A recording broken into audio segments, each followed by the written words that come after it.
नमस्कार। ज्योतिष विषय के अंतर्गत हम लोग अष्टक वर्ग अध्याय की चर्चा कर रहे हैं, जो कि बृहद पराशर होरा शास्त्र के अंतर्गत हो रही है। इसके पहले हमने अष्टक वर्ग पर 2 वीडियो इस चैनल पर अपलोड कर रखा है, जिससे कि आपको अष्टक वर्ग के बारे में मूलभूत बात पता चल चुकी होगी। और इसी क्रम में मैं इसी अध्याय के आगे के भाग को आपके समक्ष प्रस्तुत करूंगा। अष्टक वर्ग का जो यह सिद्धांत मैं प्रस्तुत कर रहा हूं आपके समक्ष, यह सब बृहद पराशर होरा शास्त्र में दिया गया है, उसी के अनुरूप ही मैं आपको बताने का प्रयास कर रहा हूं। तो देखिए, हम लोगों ने सूर्य के अष्टक वर्ग की चर्चा पिछले वीडियो में कर रखी थी। आज हम लोग चंद्र और उसके आगे के अन्य ग्रहों की अष्टक वर्ग फलित के बारे में जो बात बृहद पराशर होरा शास्त्र में लिखी गई है, उसकी बात इस वीडियो में होगी। तो देखिए, सूर्य के बाद जो अगला ग्रह आता है उसका नाम है चंद्रमा। आपने चंद्रमा का अष्टक वर्ग तैयार किया और चंद्रमा के अष्टक वर्ग में चंद्रमा से चतुर्थ भाव का विशेष महत्व हो जाता है। जिस प्रकार से सूर्य से 9वें स्थान में हम पिता को देख रहे थे, ठीक उसी प्रकार से चंद्रमा से चतुर्थ भाव जातक के लिए माता के उसके माता के लिए हो जाता है, जातक के माता के लिए हो जाता है। चंद्रमा का भी सिद्धांत इसी प्रकार से है कि चंद्र अष्टक वर्ग का निर्माण करिए और चंद्र अष्टक वर्ग में चंद्रमा जिस राशि में भ्रमण कर रहा हो उसका फलित आपको ज्ञात करना है। और यदि वहां पर बिंदु अर्थात शून्य की संख्या ज्यादा है तो चंद्रमा शुभ फल नहीं देगा। इसके विपरीत यदि वहां पर रेखा ज्यादा है तो फिर चंद्रमा शुभ फल देगा। जैसे आप कैसे देखेंगे, तो मान लीजिए आपने अपनी किसी कुंडली का निर्माण किया और आपने देखा कि उसमें चंद्र अष्टक वर्ग में विभिन्न विभिन्न भावों में कुछ डॉट और कुछ रेखा अर्थात कुछ शून्य और कुछ रेखा दी गई है, तो आपको यह देखना है कि जिन भावों में रेखा की संख्या ज्यादा है, चंद्रमा जब उन राशियों में भ्रमण करता है उस कालखंड में आप देखेंगे कि सामान्यतः आपके मन में सुख का संचार होता है, शुभता का संचार होता है और व्यक्ति प्रसन्न चित्त रहता है। इसके विपरीत जब जिन राशियों में चंद्र अष्टक वर्ग में शून्य की संख्या अधिक हो गई है, बिंदु की संख्या अधिक हो गई है, वहां पर जब गोचर में भ्रमणवशात चंद्रमा पहुंचेगा, तो फिर आप यह देखेंगे कि व्यक्ति के जीवन में उस समय थोड़ा खुशी कम होगी, थोड़ा वह प्रसन्नचित्त कम होगा। और इसी संदर्भ में यह कहा गया है कि जब चंद्रमा अपने उस राशि में गुजर रहा हो जहां पर कि उसने बहुत ज्यादा रेखा प्रदान कर रखी है, जिस कुंडली में, जिस चंद्राष्टक वर्ग में, जिस राशि में ज्यादा मात्रा में ज्यादा संख्या में रेखा आपको दिख रही है, वहां से जब चंद्रमा गोचर करे तो उस कालखंड में उन दिनों में आप शुभ कार्य करिए। चंद्रमा से चतुर्थ भाव में व्यक्ति के जीवन में हम माता, गृह, ग्राम, इन सब का विचार करते हैं, ऐसा बृहद पराशर होरा शास्त्र करती है। इसका अर्थ है कि माता का सुख, संपत्ति का सुख और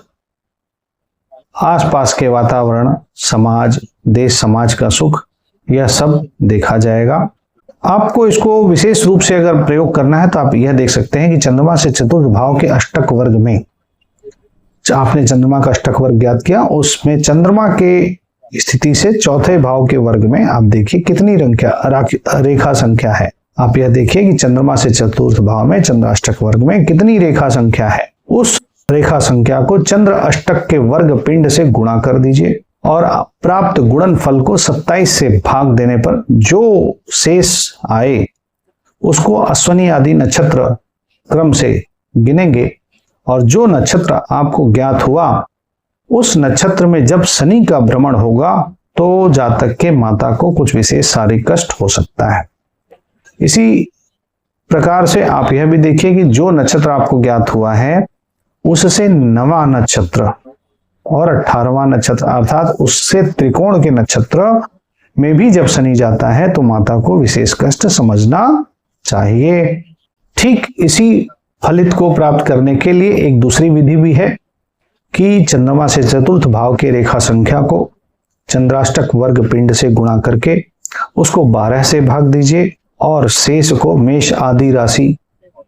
समझिए और जो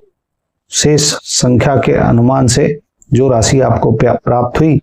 उस राशि में जब शनि जाएगा तो भी व्यक्ति के जीवन में उसकी माता को कोई क्लेश कोई कष्ट हो सकता है। इसके साथ साथ उस राशि से त्रिकोण राशि में जब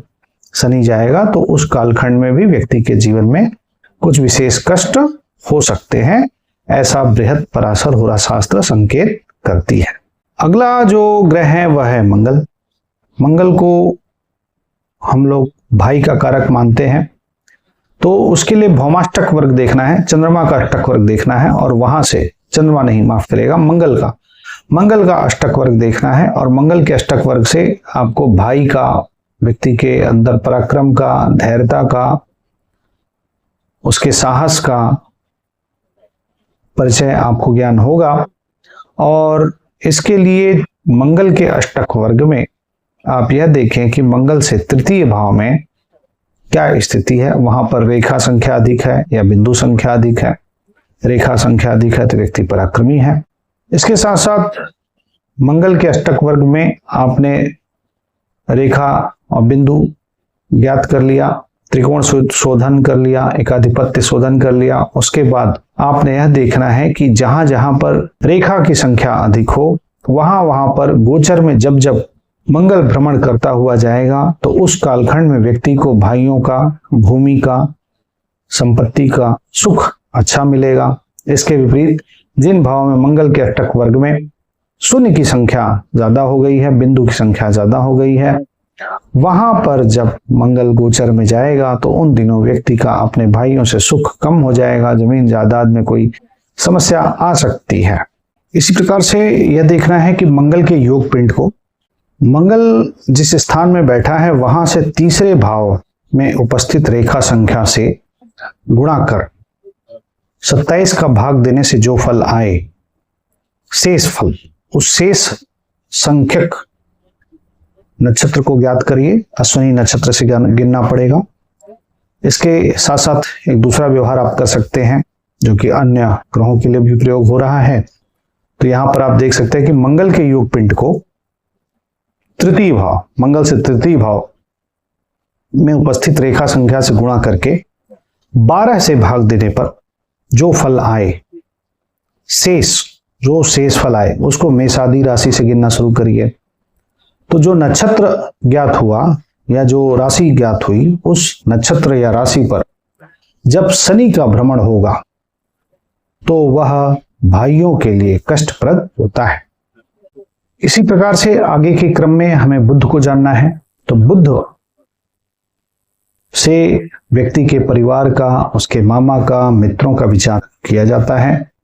और बुध के अष्टक वर्ग में जिस राशि में रेखा संख्या अधिक हो उसमें जब बुध जाता है तो उन दोनों व्यक्ति के जीवन में मामा का, कुटुंब का, मित्र का सुख व्यक्ति के जीवन में बढ़ जाता है। साथ ही साथ जिन भाव में शून्य की संख्या अधिक हो, जिन राशियों में शून्य की संख्या अधिक हो,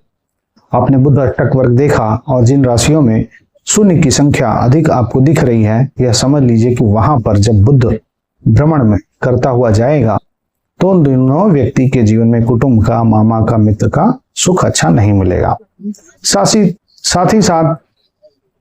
जो बृहद पराशर होरा शास्त्र को पूरी तरीके से पढ़ेंगे तो आप यहां पाएंगे कि बुध से व्यापार का भी विचार किया जाता है। तो जो लोग व्यापार का कार्य कर रहे हैं वह अपने जीवन में ऐसा महसूस कर सकते हैं कि बुध के अष्टक वर्ग से जिन जिन भाव में रेखा संख्या अधिक है वहां पर जब बुध अपने भ्रमण के वशीभूत होकर के जब पहुंचता है गोचर में, बुध जब उन राशियों में पहुंचता है तो व्यक्ति का उन दिनों व्यापार अच्छा चलने लगता है। और जिन राशियों में बुध के अष्टक वर्ग में शून्य की संख्या अधिक है उन राशियों में जब बुध भ्रमण करता हुआ जाता है तो व्यक्ति के जीवन में व्यापार उतना अच्छा शायद न चले, इसका संकेत भी बृहत्पराशर होरा शास्त्र से मिलता है। इसी क्रम में जब बुध के अष्टक वर्ग को आप देखेंगे तो जैसे हमने चंद्रमा का, मंगल का और सूर्य का योग पिंड का गुणा किया योग पिंड से, तो जब आप बुध का देखेंगे तो यदि व्यक्ति के जीवन में कुटुंब का सुख देखना है तो बुध से दूसरा भाव को प्रयोग करिए। यदि व्यक्ति के जीवन में सुख देखना है तो बुध से चौथा भाव देखिए, और बुध से पांचवा भाव व्यक्ति के जीवन में सिद्धि प्राप्ति का होता है, तो वही नियम आप बुध से पांचवें भाव पर लगाइए और वहां से जो आपको रेखा संख्या ज्ञात होती है, उदाहरण स्वरूप व्यक्ति को किस समय सिद्धि मिल सकती है, नहीं मिल सकती है, इसका ज्ञान अगर आपको करना है, या किस समय सिद्धि मिलने में उसको कोई बाधा आ सकती है, या आपको ज्ञात करना है, तो उसमें आपको पहले के ही जैसे बुध से पांचवें भाव की रेखा संख्या को बुध के वर्ग पिंड से गुणा करके 27 का भाग दीजिए, और 27 का भाग देने पर शेष जो संख्या आए वह संख्या जिस नक्षत्र को संकेत कर रही है, अश्विनी के क्रम से गिनना शुरू करिए, और जिस नक्षत्र को संकेत कर रही है उस नक्षत्र में जब शनि का भ्रमण होगा तो उस कालखंड में व्यक्ति के जीवन में विद्या, बुद्धि और सिद्धि से संबंधित कोई विशेष समस्या आ सकती है। अगला क्रम जो है वह है गुरु का, और गुरु पंचम भाव को विशेष महत्व देता है। तो गुरु से पंचम भाव की स्थिति को देखें, और गुरु से पांचवें भाव में आप देख करके यह जान सकते हैं कि व्यक्ति कितना ज्ञानी है, कितना धर्मज्ञ है, उसके पास संतान की स्थिति कैसी है। और यदि गुरु के अष्टक वर्ग में जिन जिन भाव में रेखा की संख्या अधिक हो वहां पर यदि गुरु प्रवेश करे तो उन दिनों व्यक्ति के जीवन में संतान सुख अच्छा मिलेगा। और जिन गुरु अष्टक वर्ग में जिन राशियों में शून्य की संख्या अधिक हो गई है, यदि वहां पर गुरु भ्रमण वशीभूत होकर के जाए, गोचर के वशीभूत होकर के जाए, तो आप यह देखेंगे कि उन दिनों व्यक्ति के जीवन में संतान सुख में कोई कमी हो सकती है। ऐसा हो सकता है कि व्यक्ति के संतान को स्वास्थ्य की कोई समस्या आ जाए। गुरु के अष्टक वर्ग से एक बात और भी बताई गई है कि गुरु के अष्टक वर्ग में गुरु से पांचवें भाव में जितनी रेखा संख्या हो व्यक्ति के जीवन में उतनी संतान होती है, ऐसा भी बृहत्पराशर होरा शास्त्र में बताया गया है।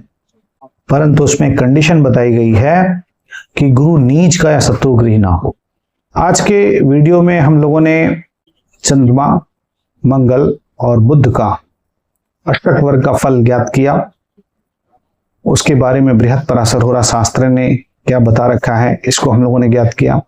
आगे के वीडियो में हम लोग अन्य ग्रहों की बात करेंगे। मैं आशा करता हूं कि मेरा यह प्रयास आपको पसंद आया होगा। कृपया मेरे वीडियो को लाइक करें, शेयर करें, सब्सक्राइब करें। आपका बहुत बहुत धन्यवाद। नमस्कार।